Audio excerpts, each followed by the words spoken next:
17장 3절 한 절의 말씀을 함께 읽도록 하겠습니다. 함께 읽습니다.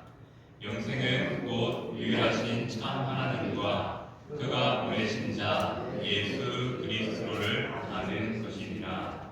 아멘. 교회는 성경이 하나님의 말씀이라고 믿는 신앙 고백 공동체입니다. 성경이 하나님의 말씀이심을 믿습니까? 아멘. 그렇기에 하나님의 말씀에 대한 관심은 성도들에게 필수적인 모습이라는 것을 우리는 알 수 있습니다. 성경이 무엇을 말하는지 알아가려고 노력해야 되고요. 또 가끔은 이 말씀을 이해하기 위해서 우리의 시간을 들여서 투자해서 하나님의 말씀을 이해하기 위해 노력해야 됩니다. 이는 목회자에게만 주신 숙제가 아니라 모든 성도가 말씀에 대한 관심을 가지고 그 말씀을 알아가려고 노력하는 것이 바로 성도다운 모습이라는 것을 말씀하고 있습니다. 성도는 그렇기 때문에 평생을 말씀을 듣고 배우고 말씀을 기억하고 말씀을 살아가는 자가 되어야 된다는 것이죠. 자, 오늘 이 성경의 내용을 한 문장으로 요약한 문장으로 오늘 말씀을 시작하고자 합니다. 성경을 보면 여러 가지 표현들로 한 문장을 말씀하지만 그 말씀의 내용들 중에 하나가 무엇이냐면 우리 한 것만 잡았습니다. many one in many라는 표현이 있습니다. 이 표현은 한 신학자가 성경을 요약하여 한 문장으로 만든 표현입니다. 많은 사람 안에 한 분이 있고 한 분 안에 많은 사람이 있다라는 표현입니다. 이는 성경 구약과 신약을 설명하는 내용입니다. 구약에 많은 사람들이 있었죠. 그 많은 사람들은 결국 누구를 향할까요? 한 분이신 예수님을 향합니다. 그리고 신약에 많은 사람들은 한 분이신 예수님을 통하여서 많은 사람들이 나타나게 됩니다. 그래서 이 표현을 통해서 말씀드리고 싶은 것은 무엇입니까? 성경의 핵심 중에 핵심이 누구일까요? 바로 예수님, 한 분이신 예수님이라는 사실을 말씀하고 있습니다. 성경은 예수님에 대한 이야기라고 해도 과언이 아니죠. 그 중심에 바로 예수님이 계시기 때문입니다. 오늘 우리는 예수님이 주시는 말씀에 대한 그러한 한 가지의 단어를 통해서 이 단어가 주는 의미가 무엇인지를 함께 살펴보고자 합니다. 오늘 본문에 등장하는 영생이라는 이 단어를 오늘 함께 살펴보고자 합니다. 자, 성도님들, 영생이 무엇입니까? 우리가 다 아는 지식처럼 영원한 생명을 줄임말이 영생이라는 것을 잘 알고 있습니다. 그렇다면 성경에서 말하는 영생은 단지 영원한 생명 하나로 끝나버릴까요? 더 많은 의미가 있다는 것이죠. 오늘 우리는 이 영생이라는 이 단어를 중심으로 성경에서 말하는 영생이 무엇인지를, 특별히 요한복음에 저자인 요한이 말하는 영생이 무엇인지를 함께 살펴보고자 합니다. 자, 우리는 글을 읽을 때, 또 글을 말할 때, 내 생각을 전달할 때 어떻게 합니까? 강조하고 싶은 내용, 말하고자 하는 그 내용을 반복하거나 재차 언급하기 마련입니다. 이를 통해서 정확한 나의 의지와 생각들을 상대방에게 전달하게 된다는 것이죠. 성경 말씀도 마찬가지입니다. 성경 말씀도 하나님의 마음을 인간의 언어로 설명한 거기 때문에 하나님께서 말하고자 하는 내용들을 반복을 통해 강조하거나 재차 언급함을 통하여서 하고자 하는 말씀을 우리에게 전달하고 있다는 것이죠. 특별히 오늘은 신약 성경에 50회 등장하는 영생이라는 단어를 함께 살펴보고자 합니다. 특별히 요한복음의 저자인 요한은 신약 성경의 50회 영생이라는 단어 중에 요한은 성경을 이렇게 기록했죠. 요한복음과 요한 1, 2, 3서를 기록했습니다. 요한은 이러한 네 권의 성경을 통해서 영생이라는 단어를 몇 번 사용하냐면 요한 혼자 50번 중에 25번을 사용합니다. 요한복음에 21회, 요한 1서의 4회 이렇게 사용해서 요한은 그 누구보다도 영생이라는 단어를 반복해서 사용했고요. 그 영생에 관심이 있었다는 것을 알 수 있습니다. 우리는 오늘 요한이 사용한 25번의 영생이라는 이 단어를 통해서 그 영생을 담고 있는 말씀이 우리에게 주는 교훈이 무엇인지 한번 살펴보고자 합니다. 자, 사람들은 누구나 미래에 대해서 두려움을 갖기 마련입니다. 그리고 죽음 이후의 삶에 대해서 두려워하기 마련입니다. 왜냐하면 아무도 이후의 미래의 삶을 가보지 못했고요. 죽음의 이후의 삶을 살아보지 못했기 때문입니다. 예수님을 주로 고백하는 신앙 공동체라고 다를까요? 성도들도 미래가 보이지 않는 미래와 죽음 이후의 삶에 대해서 두려울 수밖에 없습니다. 물론 우리가 먼저 말씀을 통해서 우리는 죽음 이후에 천국이 약속되어 있다는 것을 알기 때문에 두려움과 동시에 기대와 소망을 가지고 살아가게 됩니다. 하나님은 우리의 인생에 가진 두려움, 미래에 대한 불안함을 이 영생을 우리에게 주심을 통해서 오히려 두려움이 아니라 소망과 기대로 바꾸어 주시는 분입니다. 그렇기에 성도의 삶은 앞으로의 일들을 바라보면서 염려와 걱정과 두려움으로 사는 것이 아니라 하나님이 주신 기대와 소망으로 살아가야 된다는 것이죠. 이것이 바로 영생이 우리에게 주시는 힘이자 하나님이 주시는 능력이라는 것을 말씀하고 있습니다. 마태복음 25장 46절 이 말씀은 우리가 영생에 대해서 어떻게 이해하는지를 간접적으로 보여주는 말씀입니다. 성도들은 영생을 어떻게 생각하죠? 믿는 자에게 주시는 선물로 이해합니다. 물론 맞지요. 반대로 악인에게는 영원한 벌이 있다라고 심판이 있다라고 알고 있습니다. 예수님을 믿으면 영생, 예수님을 믿지 않으면 영벌. 우리가 잘 아는 예수 천당, 불신 지옥처럼 그렇게 영생을 이해하고 있습니다. 자, 영생을 의미하는 단어는 조회라는 헬라어입니다. 이 조회는 원래 뜻이 영생이 아니라 생명이라는 뜻입니다. 이 생명을 다루는 이 단어에는 사전적으로 두 가지의 의미가 있습니다. 첫 번째 의미는 모든 육신이 가진 생명을, 육신의 생명을 생명이라고 말하고요. 두 번째 의미는 하나님과 예수님을 통한 영적인 의미, 특별한 생명이 있다라는 의미에서 특별한 생명을 또 생명이라고 말하고 있습니다. 당연히 오늘 본문에 등장하는 영생이라는 사전적인 의미에서 그 의미는 사람이 가지고 있는 육적인 생명이 아니라 하나님이 주시는 영적인 생명을 영생이라는 단어로 설명하고 있습니다. 자, 우리는 그러면 오늘 이 영생이라는 단어를 통해서 성경은 영생이 무엇이라고 말하는지 함께 살펴보고자 합니다. 신약 성경을 통해서 말씀하시는 영생은 우리가 아는 것처럼 결코 끝나지 않는 영원한 생명을 말하는 것뿐만 아니라 더 큰 의미가 있습니다. 신약 성경에서 말하는 영생은 어떤 의미가 있냐면 장차 올 시대의 생명으로서 영생을 말하고 있습니다. 바로 새 시대의 생명이 영원한 삶, 영원한 생명이라는 것을 말씀하고 있는 것이죠. 그리고 오늘 본문을처럼 영생은 어떻게 봅니까?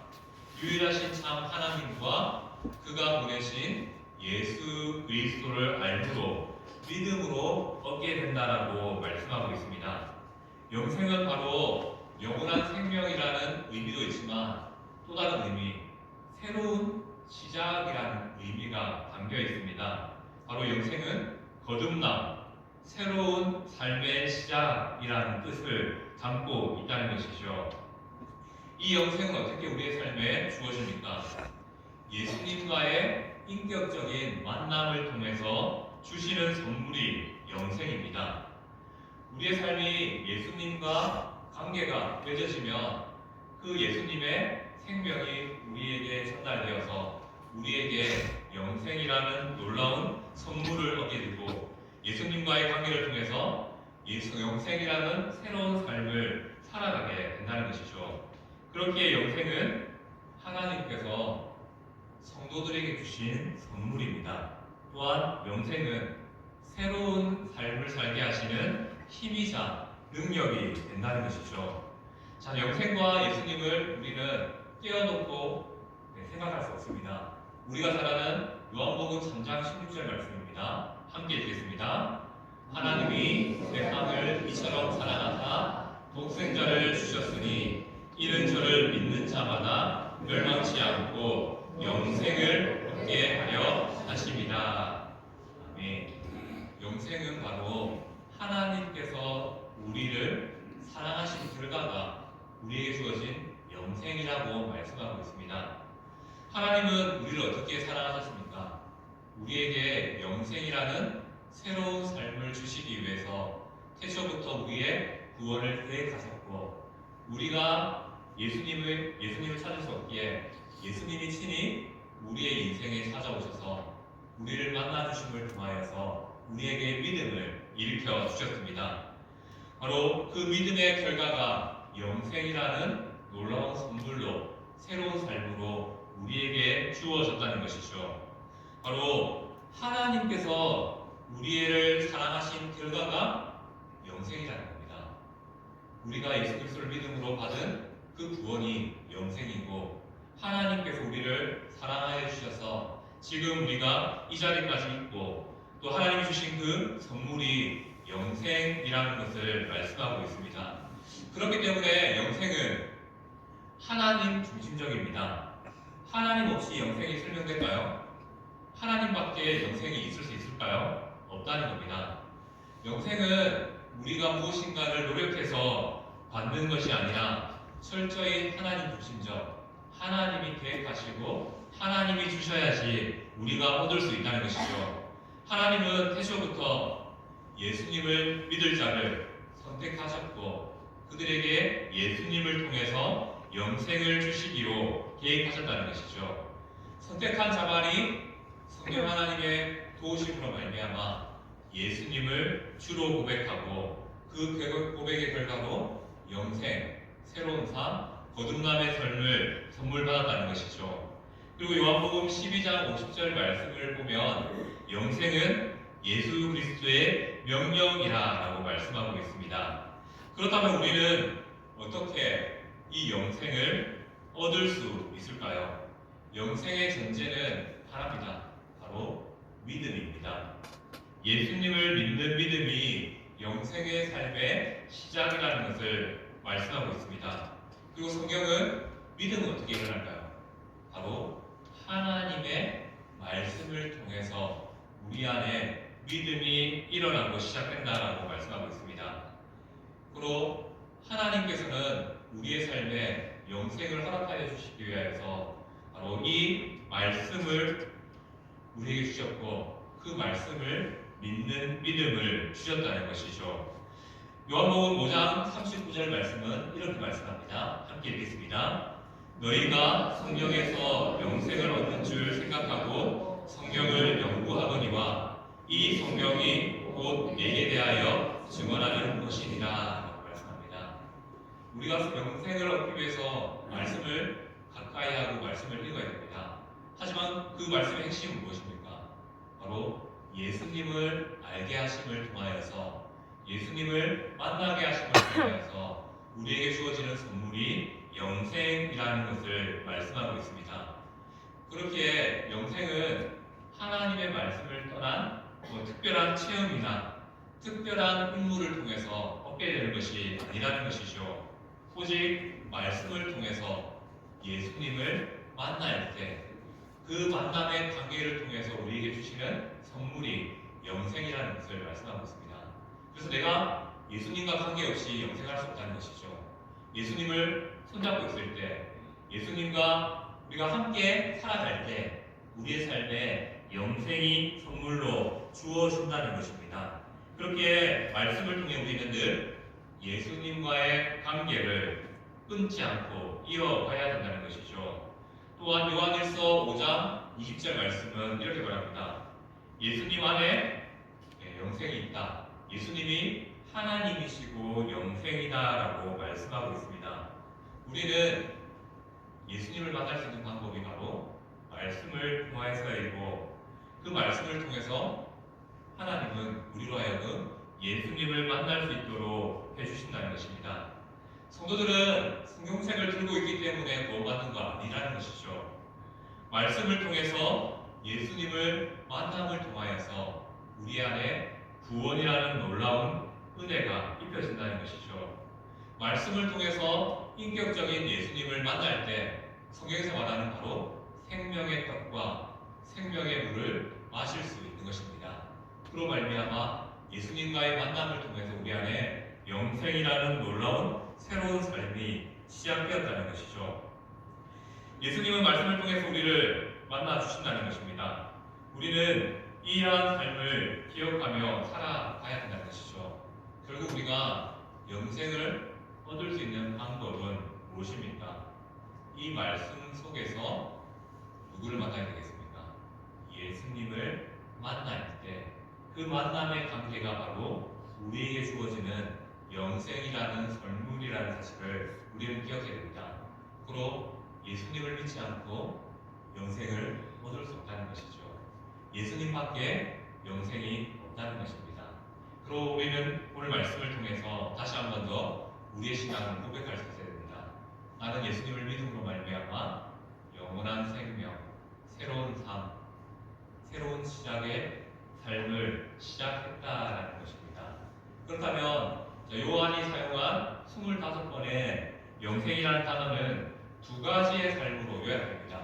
어떠한 삶이냐면, 첫 번째, 영생을 소유한 자는 이러한 은혜를 입게 된다고 말합니다. 무엇이냐면 심판에 이르지 않는다라고 말씀하고 있습니다. 자, 우리가 미래가 두렵고 미래가 근심 걱정으로 쌓이는 이유는 무엇입니까? 앞서 말씀드렸던 것처럼 우리가 살아보지 못했고 경험하지 못했기 때문입니다. 또 미래는 누구나 막연하기 때문에 우리에게 두려움과 걱정을 줄 수밖에 없습니다. 그러나 우리에게 성경은 성도들의 삶의 죽음 이후의 삶에 대해서 명확하게 말씀합니다. 무엇입니까? 모든 사람은 심판대 앞에 이르게 된다라고 말씀하고 있습니다. 그리고 우리는 이 심판 때문에 우리 안에 계속 의심이 생겨날 때도 있습니다. 왜요? 내 모습을 보면요, 완전치 않고 온전치 않습니다. 내 연약함을 바라보면 내가 구원받을 수 있을까라는 생각도 들게 됩니다. 그러나 우리에게 영생을 소유한 자는 심판에 이르지 않는다라고 명확하게 말씀하고 있습니다. 요한복음 5장 24절 말씀을 함께 읽겠습니다. 내가 진실로 진실로 너희에게 이르노니 내 말을 듣고 또 나를 보내신 이를 믿는 자는 영생을 얻었고 심판에 이르지 아니하나니 사망에서 생명으로 옮겨느니라. 아멘. 예수님의 은혜로 말미암아 영생을 소유한 자는 심판에 이르지 않는다라고 말씀하고 있습니다. 성도는 예수님을 믿는 그 믿음 때문에 사망의 자리에서 생명의 자리로 옮겨졌다는 것이죠. 더 이상 사망이 성도의 삶에 주인 노릇할 수 없다라고 말합니다. 그리고 요한복음 10장 28절 말씀은 예수 그리스도로 말미암아 받게 된 이 영생은 그 누구도 빼앗을 수 없다라고 말씀하고 있습니다. 성도는 예수님의 은혜 아래 사망과 심판에서 자유함으로써 하나님 나라의 백성이 되었다는 것이죠. 이는 바로 영생이 예수 그리스도를 믿는 믿음이 주시는 놀라운 선물이 영생이라는 사실을 알게 됩니다. 천국의 영원한 생명이 바로 성도들의 미래의 삶이라는 것을 말씀하고 있습니다. 그렇게 성도는 두려워할 필요가 없다는 것이죠. 우리 안에 있는 믿음은요, 우리로 하여금 믿음으로 말미암아 두려움을 물러나게 한다는 것입니다. 성도에게 있는 미래와 성도에게 있는 죽음은 두려운 존재가 아니라 무엇입니까? 하나님께서 예비하신 곳으로 영원한 생명으로 들어가는 과정일 뿐이라는 것입니다. 성도에게는 이러한 영원한 생명의 약속이 있기 때문에 미래가 두려움이 아닙니다. 우리는 못해도 안 돼도 갈 곳이 정해진 인생이라는 것이죠. 우리의 삶에 반복되는 실패가 있어도 상관없습니다. 왜 그렇습니까? 우리는 예수님과의 관계를 통해서 바로 영원한 생명을, 새로운 삶을 허락받았고 약속받았기 때문입니다. 영생의 선물로 말미암아 성도는 죽음과 미래 앞에 담대함과 소망의 믿음을 가진다는 것이죠. 이것이 바로 영생을 소유한 자, 심판에 이르지 않는다는 그 약속을 소유한 자의 삶이라는 것을 말씀하고 있습니다. 성도님들, 우리의 삶에 더 이상 심판이 우리를 묶지 않음을, 심판이 우리를 두렵게 하지 않음을 믿으십니까? 네. 바로 이것이 영생을 소유한 자에게 주시는 하나님의 선물입니다. 우리는 심판을 두려워하는 것이 아니라 천국의 삶을 소망하면서 살아가는 그런 복된 인생으로 부름받은 영생을 소유한 자라는 것이죠. 두 번째, 요한이 사용한 영생의 단어들을 살펴보면 영생을 소유한 자는 이렇게 산다라고 합니다. 어떻게일까요? 바로 형제를 사랑함이 영생을 소유한 자의 모습이라고 말씀하고 있습니다. 영생을 소유한 자는 심판에 이르지 않습니다. 이 심판에 이르지 않는 삶의 모습은 어떻게 나타난다고요? 성도들의 특별한 모습을 통해서 나타나고 증명된다라고 말씀하고 있습니다. 그 특별한 삶이 무엇일까요? 영생을 소유한 자는 형제를 사랑하게 된다는 것입니다. 우리가 가진 영생이 바로 형제를 사랑하는 이 모습을 통해서 증명된다라고 말씀하고 계시죠. 요한일서 3장 15절 말씀은 이렇게 말씀합니다. 함께 읽겠습니다. 그 형제를 미워하는 자마다 살인하는 자니 살인하는 자마다 영생이 그 속에 거하지 아니하는 것을 너희가 아는 바라라고 말씀합니다. 형제를 미워한다는 것은 살인하는 것과 같다라고 말씀하고 있습니다. 그리고 그 안에 영생, 생명이 없기 때문에 미워함이 나타난다라고 말씀하고 있다는 것이죠. 영생을 소유한 성도들의 삶은 형제를 사랑하는 삶이 되어야 되는 것입니다. 다르게 말하면 무엇입니까? 우리가 말씀을 통해서, 은혜를 통해서 예수님과 가까워지면 자연스럽게 우리에게 있는 그 영생으로 말미암아 형제를 사랑함이 나타나게 된다는 겁니다. 또 다르게 생각해보면 예수님과 우리와의 관계가 서운해지면요, 조금 껄끄러지면, 말씀과 멀어지면 어떤 삶이 나타난다고요? 형제를 향하여서 사랑하지 않는 모습들이 나타날 수 있다라고 말씀하고 있습니다. 자, 형제 사랑은 억지로 하는 것이 아니라 하나님이 주신 영생의 능력으로 하는 것입니다. 사랑은 내 힘이 아니라 바로 하나님이 주신 힘으로 하는 겁니다. 내 힘으로 하려면요, 너무 힘들어요. 안 됩니다. 어찌 내게 상처 준 사람을, 원수와 같은 사람을 사랑할 수 있겠습니까? 바로 형제의 사랑은 내 힘이 아니라 하나님이 주신 힘으로 하는 것이라는 것이죠. 그리고 영생을 소유한 자, 영생의 능력과 힘을 가진 자가 할 수 있는 삶이라는 것입니다. 이유인즉 요한복음 12장 25절 말씀은 이렇게 말씀하시죠. 함께 읽겠습니다. 자기의 생명을 사랑하는 자는 잃어버릴 것이요 이 세상에서 자기의 생명을 미워하는 자는 영생하도록 보존하리라 라고 말씀하십니다. 자기 생명을 사랑하는 자, 곧 자신을 사랑하는 자는 자신을 잃게 된다라고 말씀합니다. 하지만 자기의 생명을 아끼지 않는 자, 형제를 사랑하는 자는, 형제를 위해서 자기를 희생하는 자는 영생하도록 보존하신다. 하나님께서 영생하도록 만들어주신다라고 약속해 주시고 있습니다.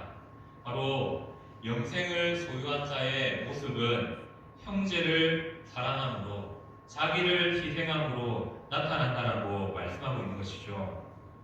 그렇게 우리가 영생의 삶을 살고 있는지 아닌지 점검할 수 있는 방법이 있습니다. 그 방법은 바로 내가 얼마나 지금 내 옆에 있는 형제를 사랑하고 있는지를 보면 내가 얼마나 예수님과 교제하고 있고 가까운지를 알 수 있다는 것이죠. 우리의 신앙이 영생을 소유했는지 확연하게 드러나는 모습이 바로 형제, 지체를 사랑하는 모습을 통해서 나타난다는 것이죠.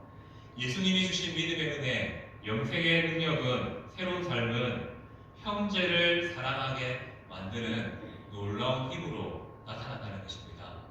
영생을 소유한 자에게는요, 미래가 약속되어 있습니다.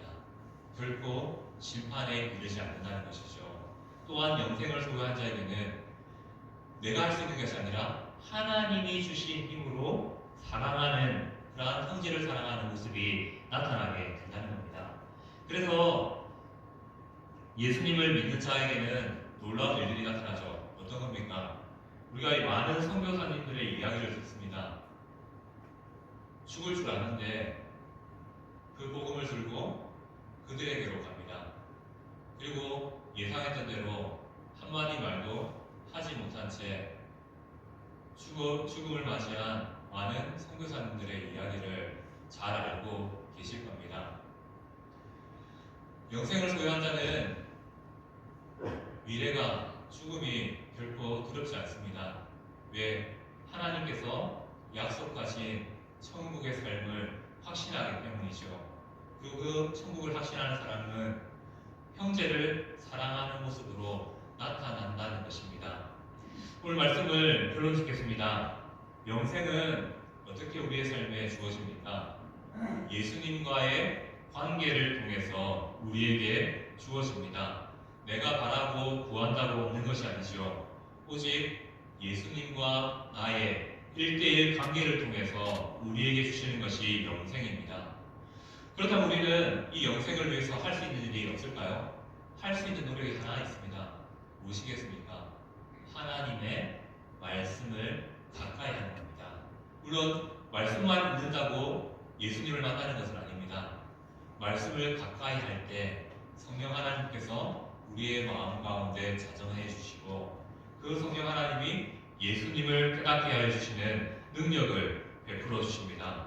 그때 우리는 말씀 속에서 예수님을 만나게 되고 예수님을 듣게 되고 예수님을 보게 됩니다.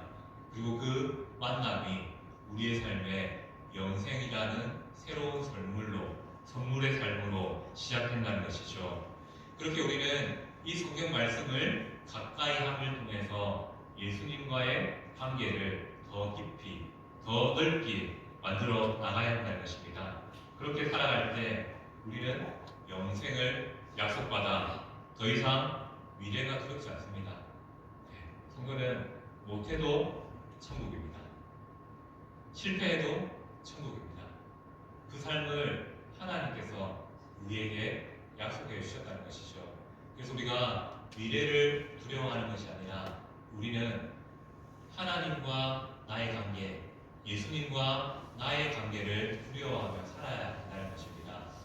그리고 그런 삶을 살아갈 때 하나님께서는 약속하신 미래를 우리에게 선물로 주십니다.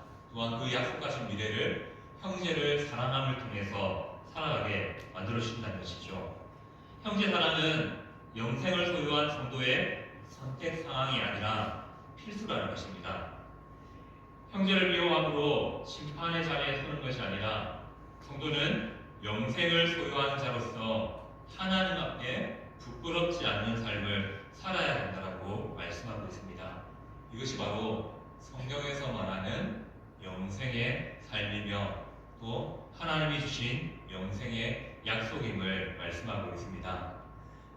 이 자리에 앉아 계시는 성도님들은 모두가 예수님을 이미 만났고 믿음으로 고백하고 있습니다.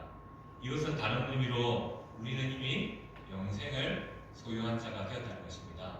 그런데 이 영생은 우리가 예수님과의 관계가 소원해지면요 흔들립니다. 천국에 대한 확신도 흔들리고요 구원에 대한 확신도 흔들립니다. 그때 우리가 할 수 있는 방법은 무엇이겠습니까? 바로 하나님의 말씀의 자리로 나아가는 것. 하나님의 말씀을 펴서 다시 한 번 더 그 말씀의 깊이로 들어가는 겁니다. 그때 무너진 예수님과 나의 관계가 회복됩니다. 그리고 영생의 삶이 다시 우리에게 확신으로 다가오게 됩니다. 이 자리에 앉아 계신 성도님들, 미래를 두려워할 수밖에 없죠. 사람인지라. 하지만 성경은 말합니다. 성도의 삶은 못해도 천국이다 라고 말씀하고 있습니다. 우리가 갈 곳은 정해져 있다 라고 말씀합니다.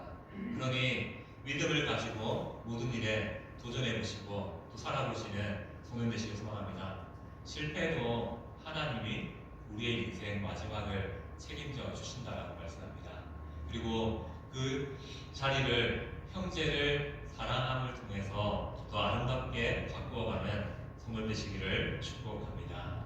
아멘.